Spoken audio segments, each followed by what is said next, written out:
ড্রাইভারদের জীবনে না আছে কোনো পুজো পার্বণ উৎসব, না আছে কোনো শখ, না আছে কোনো জীবনের ভয়। শুধুমাত্র ওদের মাথায় আছে পরিবারের কর্তব্য আর মনে রাখা হাজারো স্বপ্ন। তো hello everyone, welcome to my mini blog. তো প্রত্যেক দিনের মতন বর আজকে আবারও চলে যাবে বাইরে, মানে অরুণাচল প্রদেশ। তাই ওর জন্য কাপড় গুছাচ্ছি। 2 দিন হলো মাত্র আসলো, তো গাড়ি লোড হয়ে গেছে, বলে আজ রাতে বেরোতে হবে। তো এখানে কাপড়গুলো গুছানো হয়ে গেছে। তো উপায় নেই, পূজা পার্বণ বলে কথা নেই, কর্ম তো করতেই হবে, যেহেতু আমরা মধ্যবিত্ত ফ্যামিলি তার জন্য। তো 2 ছেলের খাওয়া দাওয়া কমপ্লিট হয়ে গেল, ওদের কিন্তু ঘুম নেই।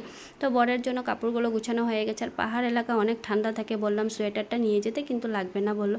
তো বরেরও খাওয়া দাওয়া কমপ্লিট হয়ে গেল, তো এখন বেরিয়ে পড়ছে, কাপড় নিয়ে নিল। আরও ঘরের জন্য সবজি এনেছিল, ওখান থেকে অল্প করে ও সবজি নিয়ে যাচ্ছে, গাড়িতে বানিয়ে খাবে। কারণ পাহাড় এলাকায় খাওয়া দাওয়া অনেক প্রবলেম হয়ে যায়, তো কিছু থাকলে সিদ্ধ ভাত করে খাওয়া দাওয়া হয়ে যায়।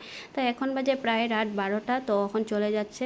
তো উপায় নেই, শরীর ভালো থাকুক বা না থাকুক, কর্ম তো করতেই হবে। পরিবারের কর্তব্য নানান চিন্তা নিয়ে বেরিয়ে পড়লো। আর এখন সারা রাত গাড়ি চালাবে হাই রোডে।